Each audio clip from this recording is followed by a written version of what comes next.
행하고 살기 원하신다면 당신의 삶에 근본적인 변화가 있어야 합니다. 오직 하나님의 말씀만이 그렇게 살 수 있는 능력을 줄 것입니다. 오직 하나님의 말씀만 가능하게 합니다. 저는 여러분들이 싸우는 그 싸움을 저도 싸웁니다. 저도 여러분과 같은 사람이기 때문입니다. 제가 육체에 관해 한 가지 배운 것이 있는데 그것은 겹겹이 있다는 것입니다. 층층이 있다는 것입니다.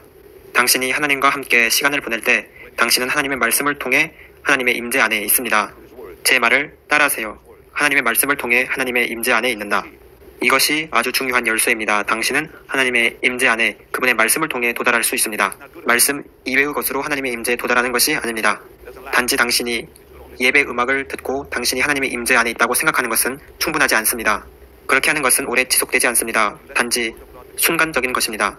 여러분, 하나님의 말씀은 여러분이 듣는 음악보다 더 많은 멜로디를 가지고 있습니다. 하나님의 말씀이 당신의 노래와 찬송이 되게 하세요. 말씀을 천천히 읽는 가운데 그 말씀이 당신의 기도를 만들어내게 하세요. 말씀이 당신 안에서 예배를 만들어내게 하세요.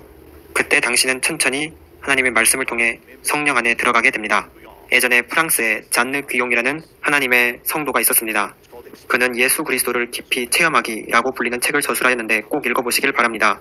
그녀는 책에서 자신이 하나님의 말씀을 묵상할 때 어떻게 하나님의 임재가 그의 말씀을 통해 나에게 실제가 되는지 적어놨습니다. 오늘날 우리는 모두 찬양을 부를 때 어떠한 느낌을 받기를 원합니다. 무엇을 느끼기를 원합니다. 그러나 그것은 충분하지 않습니다. 왜냐하면 그 느낌은 오래 지속되지 않기 때문입니다. 우리는 이것저것을 느낍니다. 그러나 그것은 오래 지속되지 않습니다. 왜냐하면 거기에는 깊이가 없기 때문입니다. 거기에는 실체가 없기 때문입니다. 그러나 말씀은 끝없는 실체를 가지고 있습니다. 말씀은 한없는 능력을 가지고 있습니다. 저는 전능하신 하나님 앞에서 당신에게 진리를 말하고 있다고 약속합니다. 당신이 말씀을 읽을 때 당신은 말씀의 일부분이 됩니다. 제가 매일 하는 기도가 있습니다. 저는 여러분들이 그 기도를 매일 하셨으면 좋겠습니다. 저는 이렇게 기도합니다. 주님, 제 안에 주님의 말씀을 굳게 세우소서. 그리고 저를 주님의 말씀 안에 굳게 세우소서. 그리스도인의 삶과 또 사역에 있어서 장수할 수 있는 비결이 무엇입니까? 아주 좋은 질문입니다. 저의 사위는 저에게 그것을 물어보았습니다. 제가 말했습니다. 비결은 3가지가 있습니다. 첫 번째는 당신 안에 하나님의 말씀을 가득 담을 수 있는 저수지를 만드세요. 그렇게 하면 당신이 어려움을 만났을 때 어디로 가야 하는지 알게 됩니다. 왜냐하면 그 길은 당신 안에 있기 때문입니다. 두 번째로는 하나님의 말씀이 당신으로 하여금 계속 주님께 가까이 있게 하세요. 오직 말씀만이 당신을 주님께 달라붙게 합니다. 세 번째로는 절대 당신의 부르심을 떠나지 마세요. 하나님께서 당신을 부르셔서 시키신 일, 그것이 무엇이든 간에 그 부르심에서 떠나지 마세요. 왜냐하면 당신의 부르심 안에는 온수로부터의 보호가 있기 때문입니다. 당신의 부르심을 발견하시고 그 부르심 안에 머무르세요.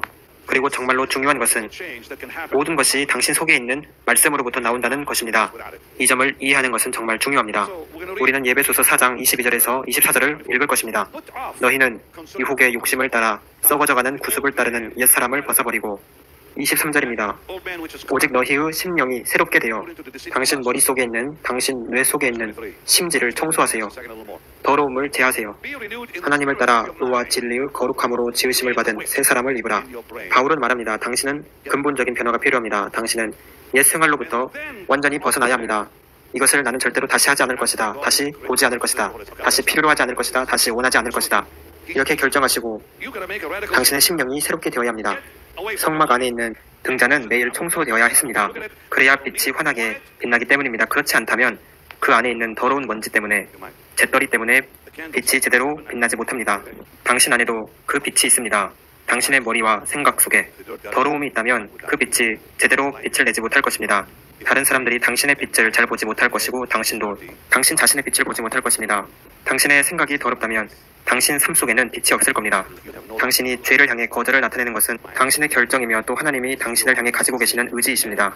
그러나 당신 속에 죄를 향하여 거절을 나타낼 수 있는 능력이 없다면 당신은 죄를 거절하지 못할 겁니다.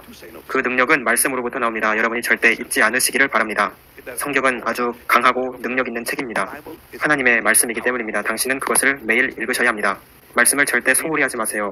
여기에 비결이 있습니다. 당신은 그 말씀을 역사적인 이야기로 또는 시로 또는 예언으로 보면 안 됩니다. 당신은 성경에서 예수님을 보아야 합니다. 왜냐하면 예수님께서 그 말씀의 생명이시기 때문입니다. 당신의 삶 속에서